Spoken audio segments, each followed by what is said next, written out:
하나님의 말씀 봉독합니다. 하나님의 말씀은 구약 민수기 14장 9절 말씀입니다. 구약 성경 민수기 14장 9절 말씀입니다. 제가 가지고 있는 성경에도 218면에 있습니다.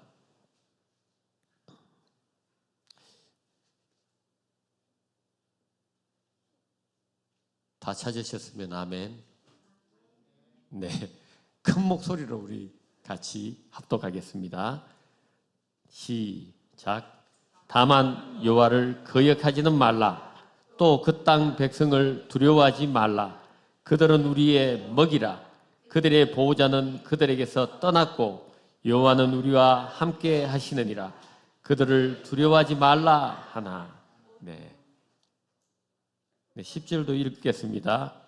온 회중이 그들을 돌로 치려 하는데 그때 여호와의 영광이 회막에서 이스라엘 모든 자손에게 나타나시니라. 아멘. 네, 이 시간에 마가셀 맞죠? 마가셀 나오셔서 특송으로 하나님께 영광 돌리시겠습니다.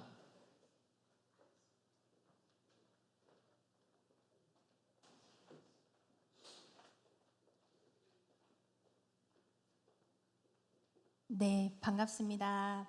마가셀입니다. 네, 오늘 좀 숫자가 좀 적습니다. 저희가 오늘 개인적으로 출타하신 분들이 많아가지고 저희가 이제 오늘 셀원들이 이제 적은 가운데 있지만 그래도 하나님께 영광 올려드리며 찬송하기를 원합니다.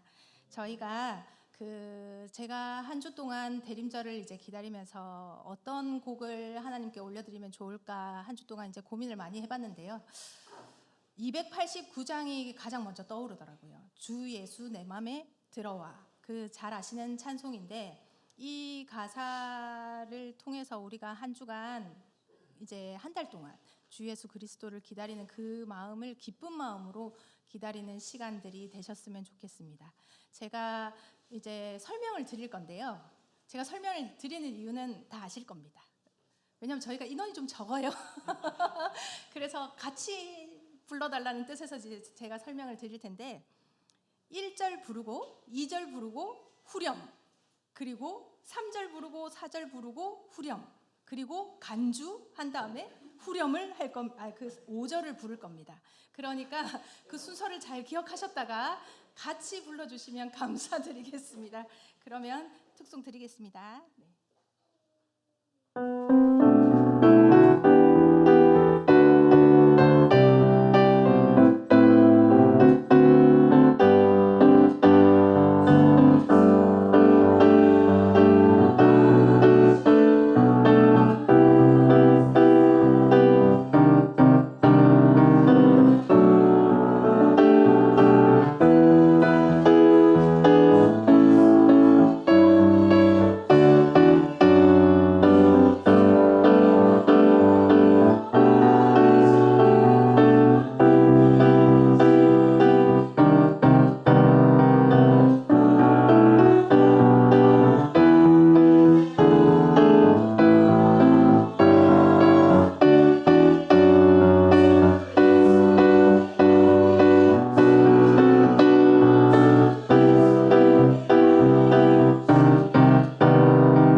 아버지 감사와 영광 올려드립니다. 우리 마가셀의 찬양을 하나님께서 기쁘게 받으신 줄 믿습니다. 하나님, 하나님께 찬양하는 것이 저희들의 본분임을 잊지 않게 도와주시옵시고 모든 영광을 하나님께 올려드리는 신앙이 저희들의 신앙의 참모습이 되게 하여 주옵소서.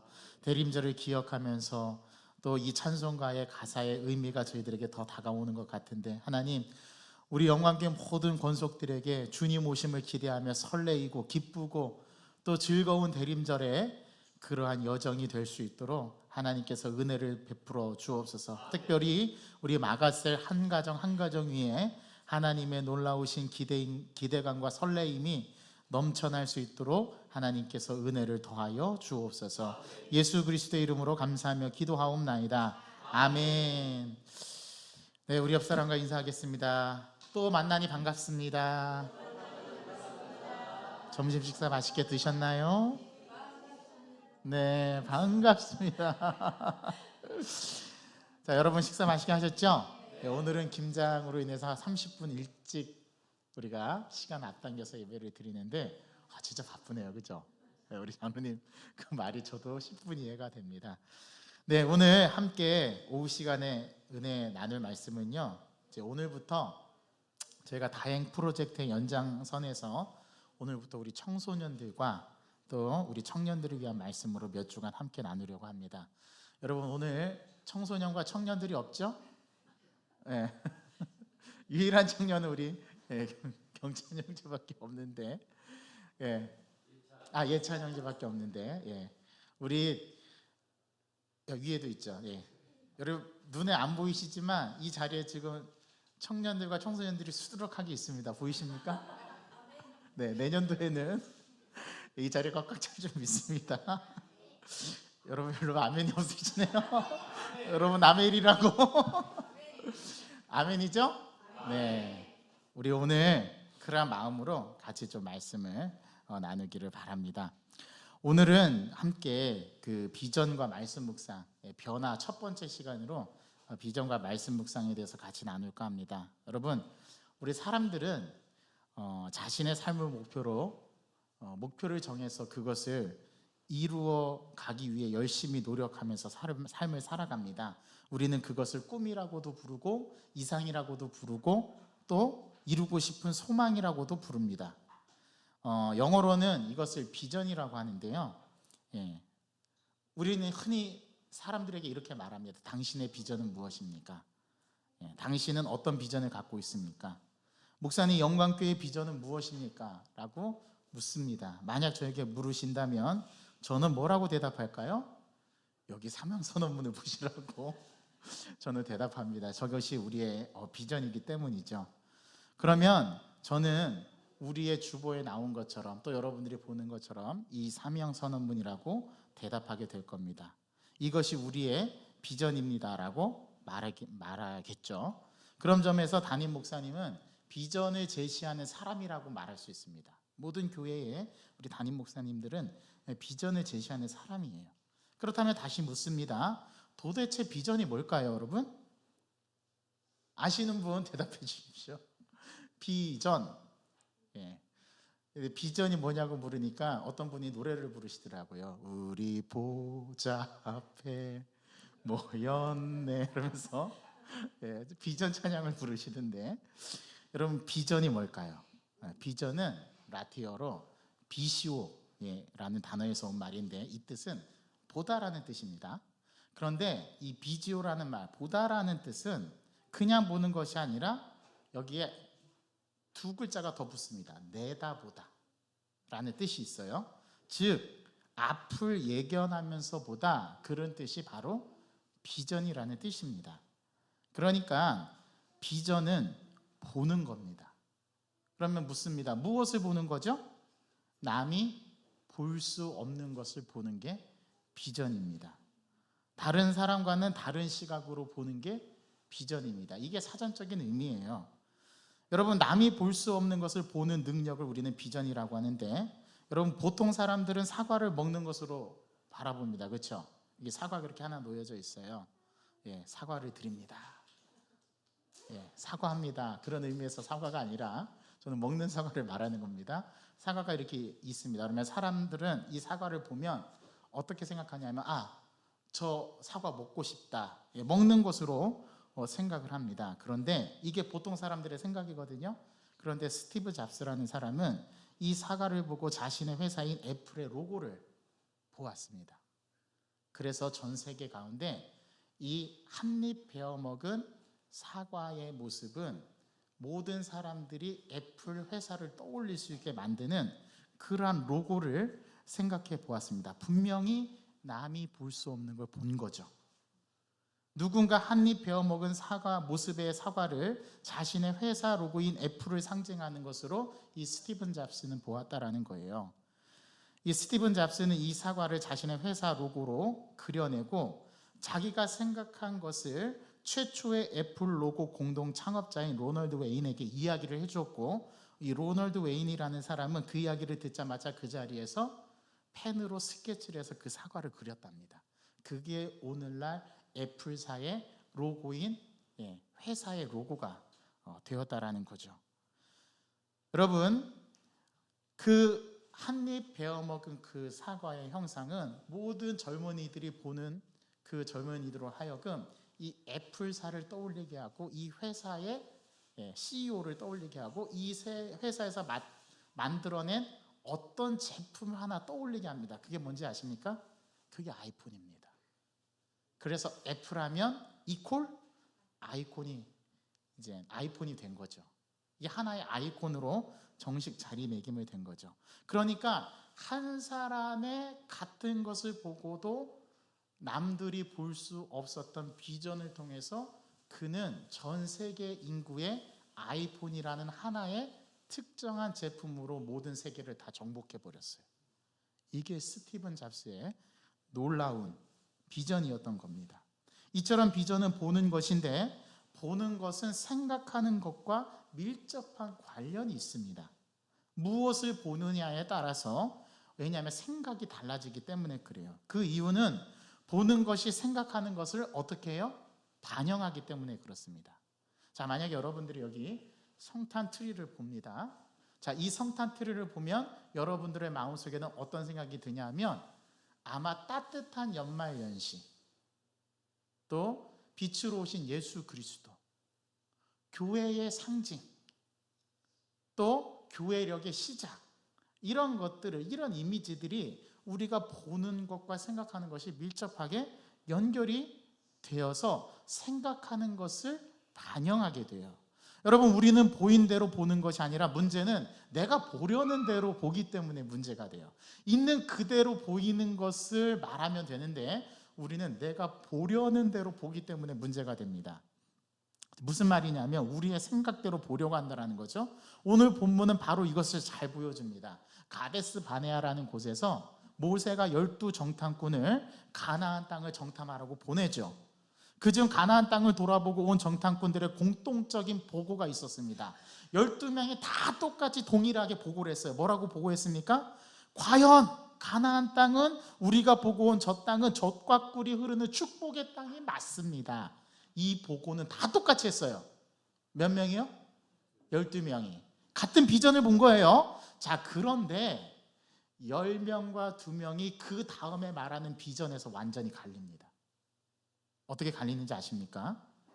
자, 그들이 동일한 것을 보고 같은 공통된 보고를 했는데 문제는 그 다음에 일어나는 보고, 문제는 보이는 대로만 말해야 되는데 자기가 보고 싶은 것을 보고한 것에 극명하게 갈리는 10명과 2명의 입장 차이가 보이는데요. 그중 12명 중 10명은 자신이 보고 싶은 것을 본 것을 이야기했고 2명은 자신이 본 그대로 이야기를 했습니다. 자, 보고 싶은 것을 본 것을 이야기한 10명은 그 땅의 가나안 땅의 자손들은 안악 자손 같고 우리는 메뚜기 같아서 절대로 그 땅에 들어가면 안 되고 우리는 그 땅을 차지할 수 없습니다. 지금이라도 애굽으로 돌아가는 것이 상책입니다. 자, 보이는 대로 얘기한 게 아니라 본 것을 가지고 가치 판단을 가지고 자기의 잣대로 보고를 했어요. 이게 10명의 정탐꾼들의 보고였습니다. 그런데 나머지 2명이 다른 보고를 하는데 뭐라고 보고했냐면 그 두 명은 그들의 옷을 찢으며 이렇게 얘기합니다. 똑같이 10명처럼 얘기해요. 그들은 안악 자손이고 우리는 메뚜기 같아도 하나님께서 우리를 위하시면 우리가 그 땅에 들어갈 수 있습니다. 자, 올라가서 그 땅을 점령합시다. 그들은 우리의 밥입니다. 먹이입니다. 그들의 보호자는 그들에게서 떠났고 우리에게는 누가 계시다? 하나님이 계시다. 이 두 가지의 극명한 비전이 이스라엘 백성의 운명을 좌우하는데요. 자, 이스라엘 백성들이 이 두 가지 갈라지는 비전을 듣고 어떤 비전을 선택했을까요? 예, 우리 민주적인 방법으로 다수결의 원칙에 의해서 이스라엘 백성들이 10명의 보고를 수용하고 받아들여서 그들이 하나님 앞에 원망하고 불평하기 시작합니다. 우리를 광야에서 죽게 하려고 하나님께서 우리를 인도해 내셨으니까 하면서 모세와 아론과 지도자들을 원망하게 되죠. 여러분, 이 12명의 정탐꾼의 보고를 통해서 10명의 정탐꾼의 보고를 채택한 이스라엘 백성들이 그 정탐한 날이 40일이거든요. 그 40일에 하루를 1년으로 계산해서 하나님께서 이스라엘 백성들의 불평과 원망한 대가로 이스라엘 백성들을 40년 동안 광야로 뺑뺑뺑뺑 돌리십니다. 그리고 나서 40년이 지나서 이스라엘 백성들 1세대가 다 죽고 그 중에서 모세와 여호수아와 갈렙만 살았는데 모세도 느보산에서 하나님께서 너는 저 땅에 들어가지 못한다 말씀하시고 여호수아와 갈렙만 1세대 중에서는 그 두 사람만이 2세대와 함께 가나안 땅에 들어가게 됩니다. 자, 그러면 질문, 왜 하나님께서 광야에서 40년 동안에 굴리셨을까요? 궁금하시죠? 제가 가르쳐 드릴게요. 얘네들이 40년 동안 광야 생활하면서 하나님이 뭐라고 하기만 하면 예! 알겠습니다! 절대로 불평하고 원망하지 않도록 40년 동안 그들을 훈련시키십니다. 그래서 하나님이 말씀하시면 예, 그렇게 하지요. 예, 알겠습니다. 제가 오늘 이렇게 대답하니까 우리 김경애 전사님 저보고 군대식으로 대답한다고 예, 저를 칭찬해 주셨는데, 하나님 앞에서 하나님이 함께 하시는데 뭐가 문제가 돼요? 하나님이 우리와 함께 하시면 불가능도 가능하게 되는 줄 믿습니다. 이게 두 명이 봤던 비전이었어요. 이스라엘 백성들이 여호수아와 갈렙의 말을 믿고 그들이 가나안 땅으로 진격했다면 그들은 40년 동안 광야 생활이 필요 없었을 겁니다. 그런데 하나님은 그 10명의 불평과 원망과 애굽으로 돌아가자. 애굽으로 돌아가면 어떤 결과가 나타나는지 아세요? 그동안 하나님이 함께 하셨던 게 다 물거품이 되는 거예요. 하나님은 사라지는 겁니다. 그게 애굽으로 돌아간다는 말의 의미였던 거예요. 하나님은 이스라엘 백성들을, 자기 백성을 그렇게 하지 않으셨어요. 그래서 그들을 40년 동안 훈련시켜서 그들을 데리고 가나안 땅으로 들어가서 그 땅을 약속한 대로 점령하게 하시고 약속을 성취시켜 줍니다. 여러분, 이 말이 중요합니다. 그들은 우리의 뭐다? 먹이다. 옛날에 개역 한글판에서는 여러분들이 얘기한 대로 우리의 밥이다, 그렇게 얘기했어요. 이거를 이제 개역 개정판에서 바뀌었죠. 번역이 수정되었죠. 먹이다. 더 중요한 말씀이 있습니다.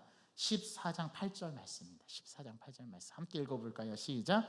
여호와께서 우리를 기뻐하시면 우리를 그 땅으로 인도하여 들이시고 그 땅을 우리에게 주시리라. 이는 과연 젖과 꿀이 흐르는 땅이니라. 여호와께서 어떻게 하시면요? 누구를?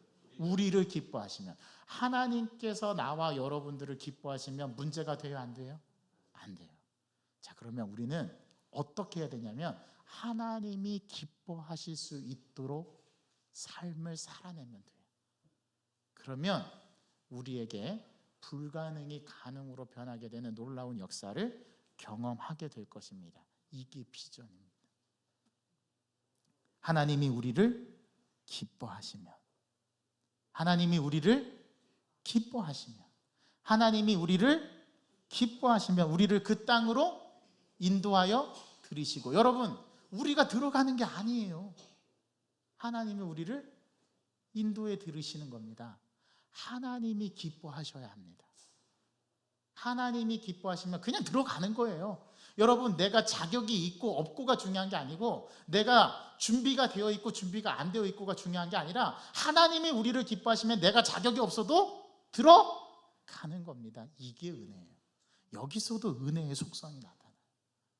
성경은 초지일관 창세기 1장 1절부터 요한계시록 22장까지 은혜를 말합니다. 이게 바로 비전입니다. 정탐꾼 12명이 가나안 땅을 정복할 때 10명은 가나안 사람들을 거인으로 보고 그들 자신을 메뚜기로 보았습니다. 그러나 여호수아와 갈렙 두 사람은 그들은 우리의 먹이라, 여호와는 우리와 함께 하시느니라 라고 민수기 14장 9절에서 말씀하셨습니다. 여러분, 창조적 소수는 비전을 품은 사람들입니다. 그 창조적 소수가 누구냐면 저와 여러분들입니다. 그리스도인의 비전은 하나님의 안목으로 보는 것이다. 내 안목, 사람의 안목이 아니라 누구의 안목으로 보는 거라고요? 하나님의 안목으로 보는 거예요. 하나님의 안목을 갖는 게 되게 중요합니다. 하나님의 시각으로 미래를, 하나님의 시각으로 사람을, 하나님의 시각으로 사건을 해석하고 보는 것이 비전을 가진 사람들이라는 거죠. 하나님은 비전의 하나님이십니다. 하나님은 우리에게 어떤 것을 주시기 전에 먼저 어떻게 하셔요? 포기해 주세요. 제가 예를 들어 볼까요? 하나님이 아브라함에게 땅을 주시기 전에 어떻게 하셨습니까? 말씀을 먼저 하셨나요? 보여주셨나요? 보여주셨습니다. 아브라함을 데리고 그 헤브론 땅에 나와가지고 어떻게 말씀하셨느냐면, 너는 눈을 들어 너 있는 곳에서 어디를 바라보라? 동서남북을 바라보라. 보이는 땅을 다 내가 너와 내 자손에게 주리니 영원히 이르리라. 창세기 13장 말씀. 롯과 헤어지자마자 하나님께서 아브라함을 불러내셔서 네가 서 있는 곳에서 동서남북을 쭉 바라봐라. 이 땅을 다 누구에게 주겠다고요? 자, 말씀하시기 전에 뭐 하셨어요? 보여주셨어요. 또한 아브라함에게 자손을 주시기 전에 그 밤중에 자려고 하는 아브라함을 깨워가지고 불러내서, 야, 하늘의 별을 봐라. 아직 자식 한 명도 안 주신 상태에서 하늘의 별을 봐라. 네가 별을 한번 세어봐라. 셀 수 있을진데 내가 그만큼 내 자손을 내게 주겠다. 여러분, 말씀하시기 전에 이끌고 밖으로 나가서 하늘의 무별을 셀 수 있나 보라라고 말씀하시면서 별을 보여주시면서 뭐라고 말씀하셨다고요? 내가 이 자손을 내게 주리라. 말씀이 먼저입니까? 보는 것이 먼저입니까? 먼저 보여주셨어요. 하나님은 늘 이런 방식이세요. 이게 사람의 방식과 하나님의 방식의 차이점입니다. 여러분, 내가 보는 관점, 내가 보는 시각, 내가 지혜로서 얻은 삶의 경험이 전부라고 생각해서는 안 돼요. 왜냐하면 이게 하나님의 방법과 다를 수 있습니다. 그래서 하나님이 예비하신 복된 미래를 예측할 수 있는 길은 우리가 한 가지 방법밖에 없어요. 비전을 품는 거예요. 하나님의 관점으로, 하나님의 시각으로 비전을 품는 겁니다. 우리는 보는 것을 얻게 되고 보는 것을 성취하게 됩니다. 또한 바라보는 대상을 담게 됩니다. 여러분, 나다니엘 호손의 큰 바위의 얼굴이라는 책 읽어보셨습니까? 어느 한 마을에 어니스트라는 사람이 그 마을 산에 새겨져 있는 큰 바위의 얼굴을 보면서 언젠가 우리 마을을 이끌어줄 지도자가 나타나기를 기다리고 있었습니다. 그때 한 유명한 이 마을 출신인 시장이 나타났습니다. 어니스트는 그 사람이 우리 마을을 이끌어줄 지도자라고 생각했는데 금세 곧 실망해버리고 말았습니다. 큰 바위의 얼굴과 같은 인물이 아니었기 때문에 그렇죠. 그 사람의 성품이, 그 사람의 인간 됨됨이가 그 큰 바위의 얼굴과 같은 사람이 아니었기 때문에 이 어니스트는 마침내 실망하고 맙니다. 그리고 이 어니스트는 어느덧 성장해서 중년이 됩니다. 그때 그 큰 바위의 얼굴과 같은 인물이 나타났다라고 사람들이 얘기했는데 그 사람이 바로 어니스트 자신이었습니다. 어렸을 때부터 큰 바위의 얼굴을 보고 그와 같은 사람이 나타나서 우리 마을을 이끌어줄 지도자가 될 거다 그렇게 했는데, 결국은 그 모습을 바라보고 삶을 살았던 어니스트라는 그 사람이 큰 바위의 얼굴을 닮아갔던 거죠.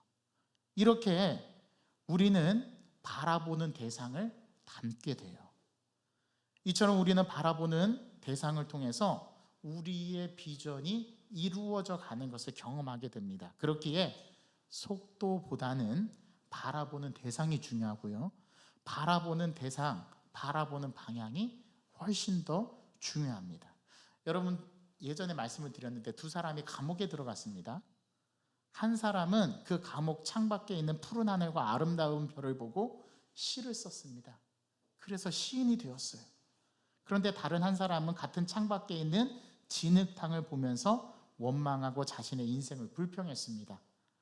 다른 한 사람은 같은 창밖에 있는 진흙탕을 보면서 자신의 인생을 불평하고, 다른 한 사람은 창밖에 있는 푸른 하늘과 아름다운 별을 보고 시인이 되었고, 그 진흙탕을 보았던 사람은 마침내 정신병자가 되고 말았습니다.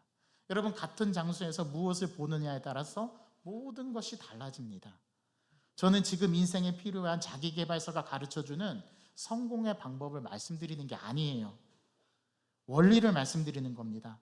같은 장소에서 무엇을 보느냐에 따라 모든 것이 달라지듯이 하나님은 올바른 비전을 소유한 사람을 들어쓰시고 쓰기 원하는 사람에게는 반드시 뭐를 주십니까? 비전을 주십니다. 이게 우리 하나님이세요. 문제는 우리가 이런 비전을 소유하고 있는지 아니면 소유하려고 보고 있는지가 중요하다는 겁니다. 비전 있는 사람은 전체를 볼 줄 아는 사람입니다. 좋은 비전을 품은 사람은 바른 지도를 가진 사람과 같아요. 지도 전체를 보여주고 지도는 전체를 보여주고 방향을 보여줍니다. 틀린 지도를 가진 사람은 아무리 열심히 노력해도 좋은 결과를 얻을 수가 없습니다. 왜냐하면 틀린 지도가 잘못된 방향을 가르쳐 주기 때문에 그렇죠.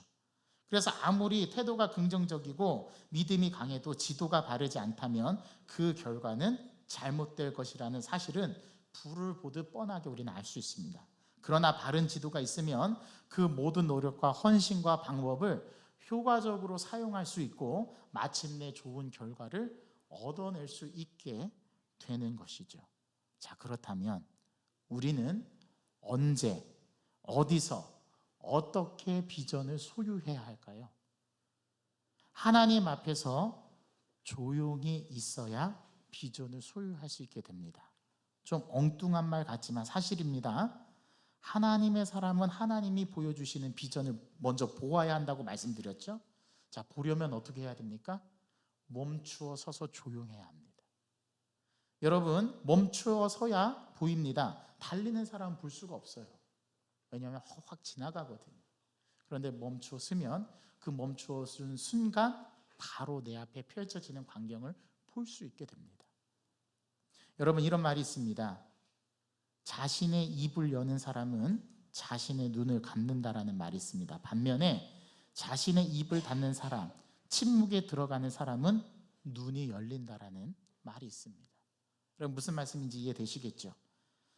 자신의 입을 닫는 사람, 침묵에 들어가는 사람은 눈이 열리게 됩니다. 그래서 하나님은 우리를 조용한 광야로 인도해 드리시고 그 광야에서 고난을 통해서 우리에게 단독자로 만나 주십니다. 여러분, 성경에 하나님을 만난 사람들을 다 눈여겨서 보십시오. 모세는 어떻게 만났습니까? 도망자로서 미디안 광야 40년에서 조용히 하나님 앞에 겸손해졌을 때 하나님이 떨기나무 불꽃 가운데 신기한 환상을 보여주시면서 모세를 부르시죠. 모세야, 모세야, 내가 선 곳은 거룩한 땅이니 내 발에서 신을 벗어라. 여러분, 사도 바울이 어떻게 하나님을 만나게 됐습니까? 어떻게 예수님을 만나게 됐죠? 그가 예수 믿는 사람들 잡아 죽이려고 다메섹 도상으로 가는 길 중에 환한 빛이 그에게 엄습해서 그를 만나게 됩니다. 하나님은 이렇게 단독자로 우리들을 만나 주십니다. 하나님은 저와 여러분들을 단독자로 골방에서 만나기를 원하시는 분이 누구셔요? 시끄러울 때, 달려갈 때는 하나님이 우리를 만나 주실 수가 없어요. 왜냐하면 우리의 관심이 거기에 없기 때문에 그렇습니다. 우리는 못 보기 때문에 그래요. 그런데 하나님은 우리를 멈추어 서게 하시고 우리를 골방으로 초대해 주시고 그 골방에서 우리를 단독자로 만나 주십니다. 요게 큐티입니다. 말씀 묵상이죠. 그래서 하나님이 우리를 인도하시는 방법은 우리에게 고난이라는 것을 허락하셔서 그 고난을 통해 하나님을 찾게 만들고 고난의 광야로 우리를 인도해 가십니다. 자, 여러분들에게 고난이 없으세요? 지금 감사하셔야 됩니다. 자, 이렇게 고난이 없을 때 여러분들이 더 하나님을 찾으셔야 돼요. 그래야지 고난을 안 만날 수 있어요. 하나님을 찾지 않고 내가 원하는 대로 살아가면 하나님은 반드시 우리에게 고난이라는 놈을 보내십니다. 그래서 하나님을 찾게 만드셔요. 이게 하나님의 방법입니다. 바로 그곳에서 하나님을 보게 되고 하나님의 음성을 듣게 됩니다. 여러분, 야곱이라는 인물이 어떻습니까? 아버지 집을 떠나 외삼촌 라반의 집으로 갈 때 그는 빈들에서 노숙을 하면서 하나님의 비전을 보았습니다. 그렇죠? 사닥다리에 천사가 오르락내리락 하는 것을 보았죠. 또한 그곳에서 하나님의 음성을 그는 들었습니다. 바로 그 광야에서 노숙하는 그 자리에서 야곱은 모든 것을 다르게 보고 바르게 보고 새롭게 보는 안목이 생겨났습니다. 그의 감탄사가 이것을 잘 대변합니다. 과연 여호와께서 여기 계시거늘 내가 깨닫지 못하였다. 이 감탄사가 저와 우리 성도님들, 또 우리 청소년들, 또 우리 청년들에게 있기를 간절히 바랍니다. 여러분, 큐티의 사전적인 뜻은 quiet time입니다. quiet라는 것은 조용한이라는 형용사고요. time은 시간이라는 명사입니다. 이 두 가지가 바로 큐티입니다. 조용하게 만들고 그 조용한 가운데 임재하시는 세미한 하나님의 음성을 듣는 것, 그게 큐티입니다.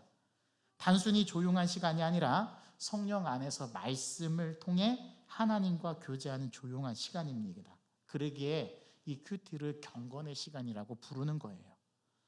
저는 큐티를 통해서 하나님의 비전을 보았습니다. 그리고 하나님의 음성을 들었습니다. 제가 너무 전율을 느꼈던 경험이 하나 있습니다. 얼마 전에 우리 다니엘 기도회를 21일간 여정을 다 마쳤지 않습니까? 자, 그때 그 목사님 가운데 말씀 암송에 대해서 한상수 목사님? 한창훈 목사님. 한창수 목사님. 제가 이름이 기억나지 않아요. 근데 그 목사님의 목회가 어떻게 교회를 개척해서 목회를 했냐면 말씀 암송으로 시작했대. 근데 제가 사실 다니엘 기도회 전에 10월 달에 정책당회를 위해서 내년도에 어떤 비전을 함께 선포하고 나아갈까, 제가 10월 달에 아주 예민하고 아주 힘들게 한 달을 보냈어요. 우리 교회를 토양을 분석하고 우리 교회에 맞는 목회적 씨앗은 무엇일까? 어떤 씨앗을 심어야 우리 교회가 건강하고 성숙하고 아름다운 교회로 성장해 갈 수 있을까? 제 오로지 목표의 관심은 거기에 있습니다. 하나님께서 이 교회를 향한 비전이 뭘까? 하나님께서 이 교회에 저와 여러분들을 만나게 해주시고 한 공동체로 묶어주셨는데 하나님은 우리를 통해서 어떤 일을 하기를 원하실까? 제가 고민하는 게 한 달 동안의 고민이 있었어요. 그래서 여러 비전들, 주신 비전들을 제가 다 메모하기 시작했습니다.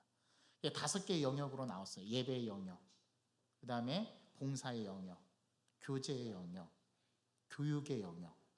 우리 기독교 가치의 5대 영역이라고 하는 그 영역을 다 나누어서 그 영역에서 당장 내년에 어떤 씨앗을 심어야 할까? 그리고 그 씨앗에 대한 열매를 거두어야 되는데 어떤 비전을 심어야 할까? 그게 저의 고민이었습니다. 그래서 엄청 많은 계획들이 있었어요. 제가 그거를 이제 정책당회 때 내놓으니까 우리 장로님들이 혀를 내두르면서 목사님 이거 다 못합니다. 목사님 내년에 꼭 필요한 목회적 씨앗만 선별해서 이야기해 주십시오. 제가 또 일주일 동안 기도 엄청 했습니다. 그래서 5가지 영역 중에 딱 3가지를 저희가 선택을 했는데, 그게 뭐냐면 첫 번째가 큐티 세미나. 우리는 말씀 앞에 서야 합니다. 이거는 그리스도인이라면은 아주 가장 본질적인 거고요. 두 번째가 52주 암송하기입니다. 한 주에 한 구절씩 암송하기. 계속 누적시켜서 1년이 52주니까 그렇죠. 52주 동안에 한 말씀을 52개를 우리가 암송하는 거죠. 그래서 제가 한 주마다 하나씩 해서 7개 하면은 52주니까 몇 개죠? 하루에 하나씩 암송하면? 예. 그러니까 365개죠. 예. 그렇게 할까 하다가 그러면 우리 어르신들 쓰러지실까 봐. 자, 그리고 다 내년에 우리가 암송하는 거는 아주 짧은 말씀들. 누구나 다 외울 수 있는 말씀. 하지만 가장 꼭 필요한 말씀을 제가 선별할 겁니다. 52개를. 여러분 어르신들 절대 걱정하지 않으셔도 됩니다. 이런 거 할 겁니다. 태초에 하나님이 천지를 창조하시니라. 한 번에 외울 수 있는 말씀. 그런데 이 말씀이 우리들 가슴 속에 새겨지기를 원하는 마음으로 52 말씀 암송하기. 그게 두 번째 정책입니다. 그리고 세 번째 하나가 더 있는데 장로님 뭐였죠? 하나가 제가 갑자기 지금 얘기하다가 잊어버렸는데 제가 요즘에 이렇습니다. 예. 아무튼 세 가지 우리가 목회 정책을 결정했습니다. 그리고 내년도에 그걸 위해서 우리가 다 한 마음으로 가게 될 겁니다. 이처럼 큐티 말씀, 이 말씀을 통해서 하나님의 음성을 우리는 들어야 합니다. 우리 예수님은 사람이 거듭나지 아니하면 하나님 나라를 볼 수 없느니라라고 요한복음 3장 3절에 말씀하셨거든요. 말씀을 통해서 하나님을 만날 때 우리는 하나님을 보게 되고요. 자신의 모습을 보게 됩니다. 하나님을 보는 건 나를 보는 거예요. 또 나를 보는 것은 하나님을 보는 겁니다. 신앙은 보는 것과 밀접한 관련이 있다고 아까 말씀드렸잖아요. 그래서 니고데모에게도 예수님께서 뭐라고 말씀하셨냐면 사람이 거듭나지 않으면 하나님 나라를 볼 수 없다라고 말씀하셨어요.